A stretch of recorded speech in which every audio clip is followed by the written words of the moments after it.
Shock Prajwal Revanna ವಿರುದ್ಧದ ಲೈಂಗಿಕ ದೌರ್ಜನ್ಯದ ಕೇಸ್ ವಿಚಾರಕ್ಕೆ ಸಂಬಂಧಪಟ್ಟಂತೆ ಪ್ರಧಾನಿ ಮೋದಿ ವಿರುದ್ಧ ಈಗ ರಾಹುಲ್ ಗಾಂಧಿ ವಾಗ್ದಾಳಿಯನ್ನು ನಡೆಸಿದ್ದಾರೆ.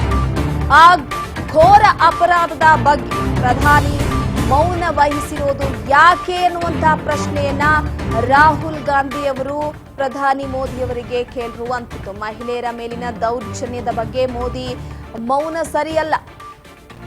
ಪ್ರಧಾನಿ ಮೌನ ವಹಿಸಿರುವುದು ನಾಚಿಕೆಗೇಡಿನ ವಿಚಾರ. ಕರ್ನಾಟಕದಲ್ಲಿ ಮಹಿಳೆಯರ ಮೇಲಿನ ದೌರ್ಜನ್ಯದ ಬಗ್ಗೆ ಉತ್ತರಿಸಿ, ಕೂಡಲೇ ಪ್ರಧಾನಿ ಉತ್ತರ ಕೊಡಬೇಕು ಅಂತ ರಾಹುಲ್ ಗಾಂಧಿ ಅವರು ವಾಗ್ದಾಳಿಯನ್ನ ನಡೆಸಿದ್ದಾರೆ.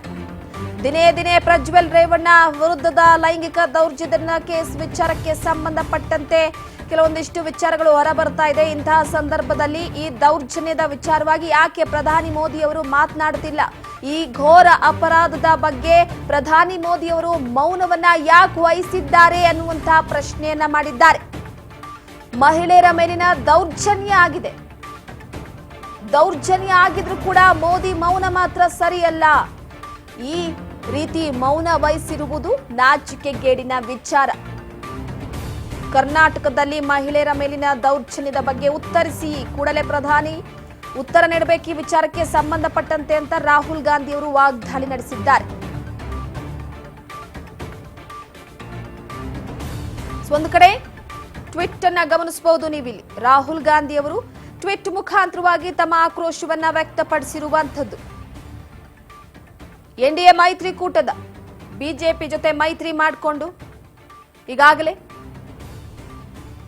ಹಾಸನ ಕ್ಷೇತ್ರದಲ್ಲಿ ಸ್ಪರ್ಧೆ ಮಾಡಿರುವಂತಹ ರೇವಣ್ಣ ಅವರ ವಿರುದ್ಧ ಕೇಳಿ ಬರ್ತಾ ಇರುವಂತಹ ಮಹಿಳೆಯರ ಮೇಲಿನ ದೌರ್ಜನ್ಯದ ವಿಚಾರಕ್ಕೆ ಸಂಬಂಧಪಟ್ಟಂತೆ ಪ್ರಧಾನಿ ಮೋದಿ ಅವರು ಮಾತನಾಡಬೇಕು.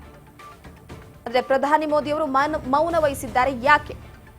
ಕೂಡಲೇ ಬಗ್ಗೆ ಉತ್ತರವನ್ನ ಕೊಡಬೇಕು ಅಂತ ರಾಹುಲ್ ಗಾಂಧಿ ಅವರು ಟ್ವೀಟ್ ಮುಖಾಂತರವಾಗಿ ಆಕ್ರೋಶವನ್ನ ವ್ಯಕ್ತಪಡಿಸಿರುವಂಥದ್ದು. ಈಗಾಗಲೇ ಕೇಂದ್ರದಿಂದ ಕೂಡ ಈ ವಿಚಾರಕ್ಕೆ ಸಂಬಂಧಪಟ್ಟಂತೆ ಮಹಿಳಾ ಆಯೋಗ ತಂಡ, ಅದರ ಜೊತೆಗೆ ರಾಜ್ಯದಲ್ಲಿ ಎಸ್ಐಟಿ, ಮತ್ತೊಂದು ಕಡೆ ಪೋಕ್ಸೋ ಪ್ರಕರಣ ಕೂಡ ಇದೆ. ಇವೆಲ್ಲವನ್ನ ಕೂಡ ಎದುರಿಸಬೇಕಾಗಿದೆ ಪ್ರಜ್ವಲ್ ರೇವಣ್ಣ ಅವರು. ಒಂದು ರೀತಿ ಹಾಸನದ ವಿಡಿಯೋ ಕೇಸ್ಗೆ ಹೊಸ ಟ್ವಿಸ್ಟ್ ಕೂಡ ಸಿಗ್ತಾ ಇದೆ. ಇದರ ನಡುವೆ ದೇಶದಲ್ಲೇ ಪ್ರಜ್ವಲ್ ರೇವಣ್ಣ ಅವರಿಲ್ಲ.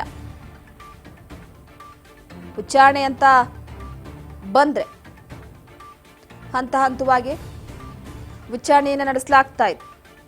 ಈಗ ಪೊಲೀಸರು ಕೂಡ ಈ ಪ್ರಕರಣವನ್ನ ಬಹಳ ಗಂಭೀರವಾಗಿ ತೆಗೆದುಕೊಂಡಿದ್ದಾರೆ. ಎಸ್ಐಟಿ ಅಧಿಕಾರಿಗಳು ಕೂಡ ಗಂಭೀರವಾಗಿ ತೆಗೆದುಕೊಂಡಿದ್ದಾರೆ. ಕೆಲವೊಂದಿಷ್ಟು ಮಾಹಿತಿಗಳನ್ನು ವಶಪಡಿಸಿಕೊಳ್ತಾ ಇದ್ದಾರೆ. ದಿನೇ ದಿನೇ ಹೊಸ ಟ್ವಿಸ್ಟ್ ಸಿಗ್ತಾ ಇದೆ. ಇಂತಹ ಸಂದರ್ಭದಲ್ಲಿ ಮೋದಿ ಸರ್ಕಾರದ ವಿರುದ್ಧ ಕಾಂಗ್ರೆಸ್ಗೆ ಮತ್ತೊಂದು ಅಸ್ತ್ರ ಸಿಕ್ಕಂತಾಗಿದೆ. ಅದು ಚುನಾವಣೆಯ ಸಂದರ್ಭದಲ್ಲಿ.